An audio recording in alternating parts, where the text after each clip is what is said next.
Alright, another week over. More videos to produce.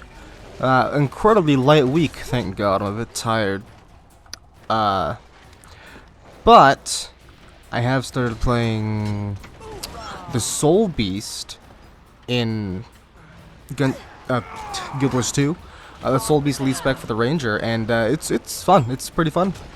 I've never really played Ranger much aside from play the Druid with some friends a while back.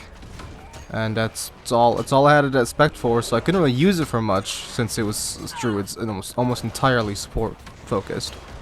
So it was just spec like that. So my Ranger couldn't really be used, but I'm like, fuck it, I want to play a Ranger. I'm gonna go around, get some suffer through some Heart of Thorns hero points, and grab me as a Soul Beast, and it's fun. It's fun.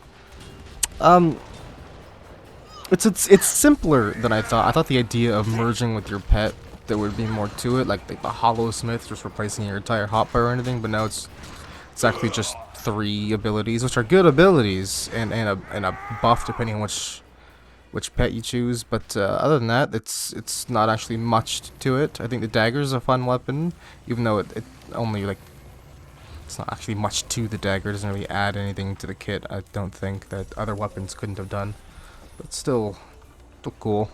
Axe is still brunk the melee damage with Soul Beast, but it's fun. It's fun.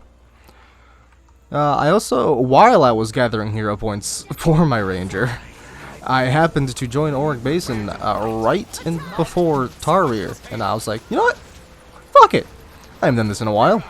So I went to do Tarir for the first time in years. And wow, it was a fucking nostalgia trip. That was fun. I love the Heart of Thorns maps. They're so cool.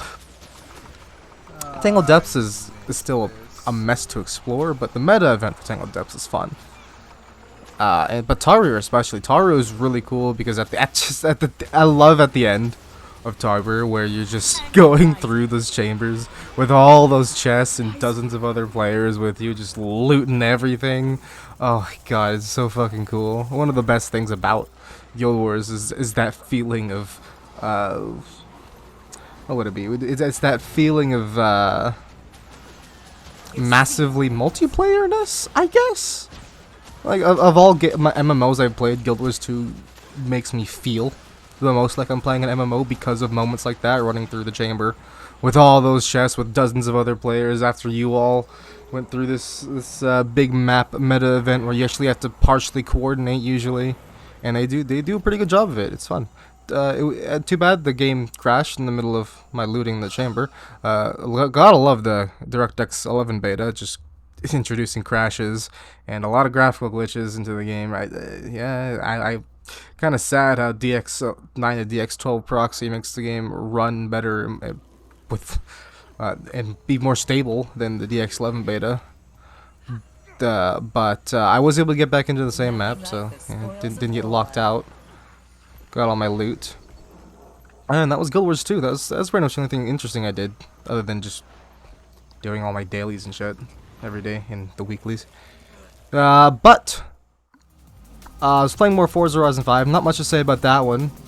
But the community can be cool. When the online's working, you know, some dude helped me find a barn in some area.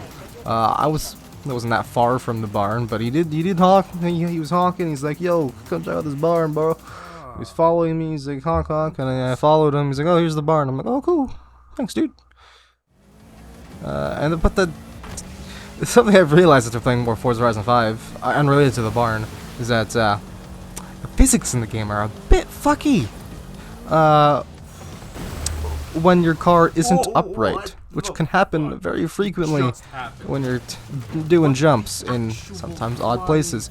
Car can be like a hop sometimes. It's really fucking weird. Why does that happen? I don't understand. What the hell? Whatever. I'm still enjoying the game.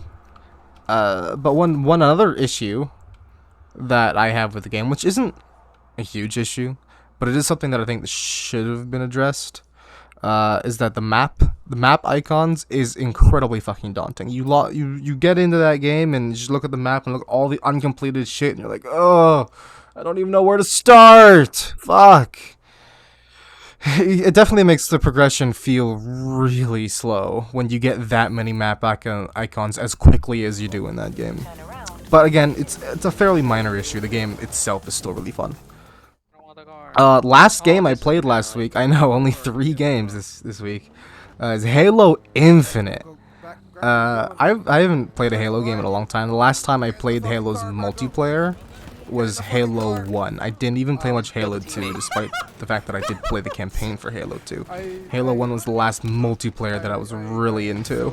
And Halo Infinite, gotta say, it feels like classic Halo, which I don't know if that's a good or a bad thing, but to me it's a good thing, because I do enjoy that style of shooter, and I really wish we got more of them in the modern era, which don't. Everything's just fast-paced, everything's just super fast-paced, time to kill's super quick, and like every fucking multiplayer game that comes out. Well, actually, every multiplayer game that comes out is more so just chasing trends. When Halo, I'm glad that Halo's not chasing trends, because I just miss classic shooters in general, honestly. I'm glad Halo Infinite is good, because I really enjoy it. The Battle Pass progression, people have said that Battle Pass progression in the game is slow, and it is. It's really fucking slow. But to be honest, none of the cosmetics in the Battle Pass are very good, so I don't even know why you spend money on it anyway. Like, the cosmetics are just dog shit. Like, they're actually bad. I don't understand. Like, if I paid for the Battle Pass for the cool cosmetics, yeah, sure, I would be angry, but the Battle Pass fucking sucks. Like, visually, they are not good. Like, why do you guys care so much? The game is still great, and it's fucking free. So that's just my take on that. But overall, the game's great. Game's absolutely great. There's a few bit of balance problems with some of the weapons just being fucking dog shit. And some weapons being completely powerful, but the weapons being completely powerful are usually are definitely the ones that you have to find on the map, so I'm not that pissed about it. I'm not pissed about it at all. I really like how the game didn't even add loadouts to the game, which would just take so much of the strategy out of the game completely, and honestly the enjoyability out of the game sometimes. I think one of the enjoyable parts about the game is learning the weapon spawns, and then hunting down your weapon after you die, the weapon that you like, and using that to wreck house, or trying to prioritize, should I go for the weapon that I like, or should I help my teammates if they need help? But if they don't need help, then we'll go for the weapon, obviously. But it's fun. It's fun. I do. No, I just really like the game. There's only 2 that are good in my eyes. I feel like I had something else I wanted to say about it, but. And I like Oh yeah, I'm not a huge fan of big team battle, to be honest. Game. I think that's the kind of mode that, like, you gotta have a big group for to enjoy, and you know, I don't. A big group of fun people too. But the 4v4 modes I definitely prefer greatly with friends, and I do think with friends is imperative there, because by myself the game is not as fun, I'll be honest. It's very much with how many team-based game modes there are in the quick play, because the game doesn't let you select specific game modes. I think if they had a Slayer only mode, I wouldn't be as much as pissed, because Slayer is probably the only mode that I can enjoy by myself. But when I'm with my friends, or when I'm by myself doing capture the flag and I can't communicate with my fucking team, it's a bit of a problem. So I hope that they change that at some point. But anyway, that's Halo Infinite. That's all I did last week. This video ended up being longer than I expected, with literally notes that are half a page long, whereas last week it was over almost 2 pages long. So. And so I guess I just fucking I'm starting to riff, man. I'm starting to really talk. Really get in that mood sometimes, or I just don't shut up. I need to shut up. Okay. Twitter, Twitch. That's about it. See ya.